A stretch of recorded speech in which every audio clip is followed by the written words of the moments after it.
तू खुद की खोज में निकल, तू किस लिए हताश है। तू चल, तेरे वजूद की समय को भी तलाश है। मैं doctor Monalisa, founder and president of the Rao foundation, एक बार फिर से आप सभी को अपने इस चैनल पे वेलकम करती हूँ। मैं आज फिर से एक नए टॉपिक के साथ, जैसा कि आप लोगों ने थंबनेल में देख ही लिया होगा, आज का टॉपिक है फ्रॉम सतगुरु टू सतयुग। शुरू करने से पहले मैं आप लोगों से एक बात कहना चाहती हूँ कि अगर आपको ये वीडियो अच्छा लगता है, मेरे द्वारा दिया हुआ ज्ञान सुनने में अच्छा लगता है, तो इसे लाइक, शेयर, कमेंट और सब्सक्राइब जरूर से करें, क्योंकि आपके ऐसा करने से हमें बहुत मोटिवेशन मिलता है। तो चलिए शुरू करते हैं।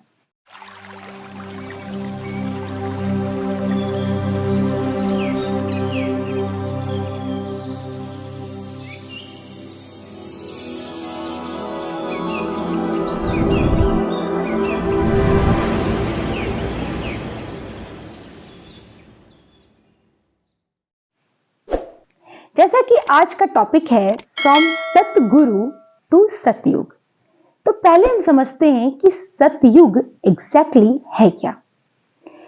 अगर सतयुग के शब्द को आप ध्यान से देखेंगे तो ये दो शब्दों से बना है, सत्य प्लस युग, यानी द युग ऑफ प्योर चेतना, जहां पे चेतना आप सबकी कैसी होगी, विकार मुक्त होगी, जहां पे सब कुछ बहुत आइडियल होता है, चाहे वो लॉज हो, चाहे वो गवर्नमेंट हो, चाहे वो सोशल कंडीशन हो। तो जो ये सतयुग है, जहां सब कुछ बिल्कुल आइडियलिस्टिक होगा और लोग कैसे होंगे, हर तरह से विकार मुक्त होंगे। लेकिन ऐसा कैसे होगा? ऐसा तब होगा जब वो एक सतगुरु के सानिध्य में होंगे। आपको मैं यहां पे बताना चाहूंगी कि हमारा फाउंडेशन द राव फाउंडेशन, जो कि एक एजुकेशनल, ह्यूमैनिटेरियन और स्पिरिचुअल ऑर्गेनाइजेशन है, हमारे इस ऑर्गेनाइजेशन का एक स्लोगन है, तथ्य, सत्य और गत्य। 3 शब्दों से हमने एक स्लोगन बनाई है, तथ्य, सत्य और गत्य। यानी जो सत्य होता है वो फैक्ट्स पे आधारित होता है, और जब आप फैक्ट्स को जान लेते हैं तो आप सत्य पे पहुंच जाते हैं, और आप जब सत्य पे पहुंच जाते हैं तो आपकी गति हो जाती है, यानी कि आपकी मुक्ति हो जाती है। तो बेसिकली सतयुग में होगा क्या? सत्य का उजागर। और ये कौन करेगा? एक तत्वदर्शी संत करेंगे, जो कि सतगुरु कहलाते हैं। उनके द्वारा ही ये होगा, और वो एक टॉर्च लाइट की तरह है। देखिए, एक बात यहां पे समझने योग्य बात है कि जो सत्य होता है वो प्रामाणिकता की कसौटी पे खड़ा उतरता है। सत्य जो होता है वो तथ्यपूर्ण होता है। झूठ कभी तथ्य पे आधारित नहीं होता, और झूठ कभी प्रामाणिकता की कसौटी पे खड़ा नहीं उतर सकता, क्योंकि अगर झूठ प्रामाणिक हो जाएगा तो फिर वो झूठ कहां रह जाता है, वो तो सत्य बन जाएगा। और फिर कौन सा कलयुग, वो तो फिर हम सतयुग में जी रहे हैं, है ना? कौन सा सतयुग फिर आएगा? तो इस बात को हमें समझने की जरूरत है। सतयुग जो है वो हम आप ही क्रिएट करते हैं। अच्छा, आपको अगर यहां पे कोई कहता है कि चाहे वो कोई संस्था हो, कोई इंडिविजुअल हो, अगर कोई ऐसा कहता है कि हम आपको सतयुग में प्रवेश कराएंगे, तो ऐसा नहीं होता। ये टोटली इलॉजिकल है, क्योंकि सतयुग जो है वो क्रिएट की जाती है, और वो हमेशा ज्ञान से की जाती है, चेतना के स्तर पे की जाती है, और वो एक सतगुरु के सानिध्य में ही होता है। आप एक आइडियल स्टेट क्रिएट करते हैं, क्योंकि ज्ञान ही वो ज्योति है जो सारे अंधकार को दूर करती है। तो अगर आप कभी ये सुने तो आप उन्हें रोकिए और कहिए कि who the hell you are to decide whether she or he will go to सतयुग or not, क्योंकि ये पॉसिबल नहीं है। You are the only person who can create this pleasant world. सतयुग कैसा होगा? सब कुछ खुशनुमा, सब कुछ आइडियल, जहां पे ना किसी तरह का द्वेष होगा, ना किसी तरह का वैचारिक मतभेद होगा, ना किसी तरह का लड़ाई झगड़ा होगा। तो ऐसा सतयुग होगा। अच्छा, लेकिन टॉपिक आज हमारा है फ्रॉम सतगुरु टू सतयुग। इट मींस सतयुग में सतगुरु का रोल बहुत अहम होता है। अब ये कैसे होता है, इसको समझते हैं। देखिए, जब हम बात ये कहते हैं कि सब कुछ अच्छा है, किसी तरह की लड़ाई झगड़ा नहीं होना चाहिए, आज अगर आप देखेंगे तो किस बात पे समाज में किस तरह की लड़ाई झगड़ा चल रही है, या तो धर्म के नाम पे चल रही है या आइडियोलॉजी के नाम पे चल रही है। तो एक कट्टरपंथी सोच बनी हुई है, एक अराजकता चरम सीमा पे है। अब ये क्यों है? जब हमें सारी अच्छी बातों का पता है, फिर भी इस तरह की सोच क्यों समाज में पल रही है, इसको समझते हैं। देखिए, क्या होता है कि जो बचपन से हमारी ग्रूमिंग होती है, जो हम बचपन से सुनते समझते आ रहे हैं, वो कहीं ना कहीं हमारी चेतना में फिक्स्ड होता है।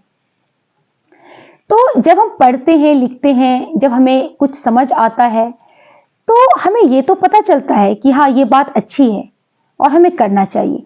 बट जब बात इंप्लीमेंटेशन की आती है, एक्शंस लेने की आती है, तो हम नहीं लेते हैं। क्यों?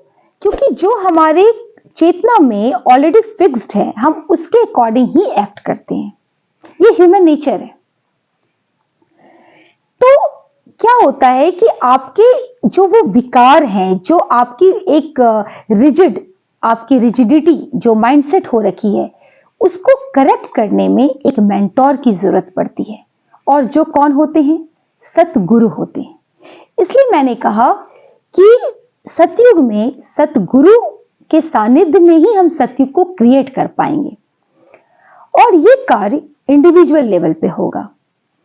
तो जब हर इंडिविजुअल अपने ऊपर काम करेगा, और ऐसे जब मेजॉरिटी ऑफ पीपल करेंगे, तो एक समूह बनेगा, समूह से समाज बनेगा, समाज से एक युग का निर्माण होगा। देखिए, निर्माणकर्ता आप स्वयं हैं, कोई और निर्माणकर्ता नहीं है। अगर कोई कहता है तो ये टोटली नॉनसेंस बातें हैं, इलॉजिकल बातें हैं। क्रिएटर आप खुद हैं, आपको सिर्फ एक टॉर्च लाइट की जरूरत है। क्योंकि without mentor, without teacher, without right teacher, ये पॉसिबल नहीं है। You are the only person who can create this beautiful world, जहां सब कुछ बहुत आइडियल हो, सब कुछ बहुत अच्छा हो, किसी भी तरह का द्वेष ना हो, किसी भी तरह की कट्टरपंथी सोच ना हो, ना कोई लड़ाई झगड़ा हो, ना ऊंच नीच हो, ना छोटा बड़ा हो। तो अब एक बात आपको यहां पे और समझने की जरूरत है कि सतयुग में सदगुरु का तो ये मैंने बताया कि वो किस तरह से हमारी चेतना पे काम करते हैं। इसके साथ ही एक बात आपको और समझनी है कि जब इस युग का नाम है सतयुग, इट मीन्स जो सत्य है वो अभी तक छुपा हुआ है, तभी तो वो सतयुग है। यानी जिस युग में हम जी रहे हैं, यहां पे वो नॉलेज अभी हिडन है, जो कि रिवील होगा सतयुग में। ठीक है ना? तभी तो हम उसे कह रहे हैं सतयुग। यानी कोई नॉलेज, कोई ज्ञान जो हिडन फॉर्म में है, और जिसको रिवील करेंगे एक तत्वदर्शी संत, यानी कि एक ज्ञानी सतगुरु। और जब वो ज्ञान रिवील होगा, तो युग का निर्माण होगा। यही तो है सतयुग। क्योंकि सतयुग इटसेल्फ कह रहा है कि वो सत्य का युग है, यानी ट्रूथ। यानी अब तक जो हमें बताया गया है वो फॉल्सिफिकेशन है, वो उसका सत्यता से कोई लेना देना नहीं है। तो जो सतयुग होगा, वहां पे सत्यता का बोलबाला होगा। सतयुग ऐसा नहीं है कि कोई बल्ब जलेगा, कोई स्विच ऑन होगा, बल्ब जल जाएगी। सतयुग में बल्ब जलेगा, लेकिन कैसा? ज्ञान का। एक सत्य जब उजागर होगा, एक लाइट, एक enlightenment of what? Enlightenment of knowledge, ज्ञान, जो सत्य स्वरूपी होगा, जो कि अब तक हिडन है। और ये हमेशा एक गुड मेंटोर, एक आइडियल मेंटोर, एक आइडियल टीचर ही दे सकते हैं। इसलिए जो ये यात्रा है सतगुरु टू सतयुग, इस यात्रा पे जब हम चलेंगे और जब हम सभी लोग, मेजॉरिटी ऑफ पीपल इस पे चलने लगेंगे, तो ऑटोमेटिकली एक दिन सतयुग का निर्माण हो जाएगा। सतयुग is not something like rocket science. ये टोटली रैशनैलिटी और लॉजिक पे आधारित है। बस आपको ये बात समझनी होगी। जितनी अच्छे से आप से समझेंगे, आपको ये समझ में आ जाएगा कि बेसिकली सतयुग है क्या। देखिए, क्रिएटर आप खुद हैं, ठीक है। क्रिएट तो आप खुद करेंगे, हर इंडिविजुअल करेगा मेजॉरिटी में मिलकर के। बस जब सत्य उजागर होगा, जो हिडन नॉलेज है जब वो उजागर होगा, तो हम क्या करेंगे, उसको समझेंगे और हमारी चेतना का विस्तार होगा। बौद्धिक लेवल पे हम क्या होंगे, बिल्कुल ब्रॉडर स्पेक्ट्रम में हमारी सोच हो जाएगी। तो जितना हम ब्रॉडर स्पेक्ट्रम में जाएंगे, उतना हमारी बौद्धिक क्षमता बढ़ जाएगी। यही तो सतयुग है, यही तो युग है जो कहते हैं ना कि सब कुछ वहां पे बिल्कुल गुडी और प्लेजेंट। वो कैसे होगा?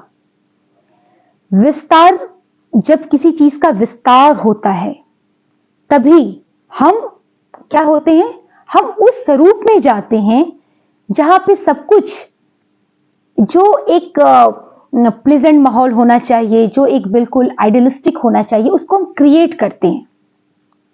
यही तो है सतयुग। सो सतयुग इज युग of purity. Purity of what? Purity of knowledge. जो इग्नोरेंस है आज तक, जो हम लोग एक इग्नोरेंस में जी रहे हैं, उसका क्या होगा, शुद्धिकरण होगा और हम इग्नोरेंस टू नॉलेज पे जाएंगे। यही है सतयुग। हमें इसे समझना होगा।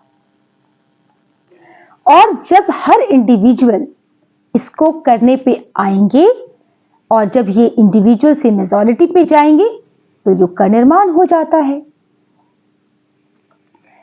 तो आज हमने ये समझा कि सतयुग बेसिकली है क्या और ये कैसी यात्रा है जो सतगुरु से शुरू होती है और सतयुग पे खत्म होती है। ठीक है, सतयुग बेसिकली है क्या, और हमने ये जाना कि इसको क्रिएट करने वाले बेसिकली कौन है, ये भी हमने समझा। और हमने ये भी समझा कि सतयुग में किस तरह से सत्यता जो है वो अपनी, वो कहते हैं ना, सत्यता की जो बोलबाला वो कैसे होगी, वो कैसे स्थापित होगा, हमने उसको भी समझा। तो आज के वीडियो में इतना ही। उम्मीद करती हूं आप लोगों को अच्छा लगा होगा। इसी तरह से मैं किसी अन्य टॉपिक पे अपने विचार साझा करने के लिए फिर से आऊंगी। अगर आप चाहते हैं कि मैं किसी अन्य टॉपिक पे अपने ज्ञान को आप लोगों के साथ बांटूं, तो आप कमेंट बॉक्स में मेंशन कीजिएगा। मैं निश्चित ही उस टॉपिक पे अपने विचार रखूंगी और एक वीडियो आप लोगों के लिए जरूर बनाऊंगी। तब तक के लिए सभी को नमस्कार।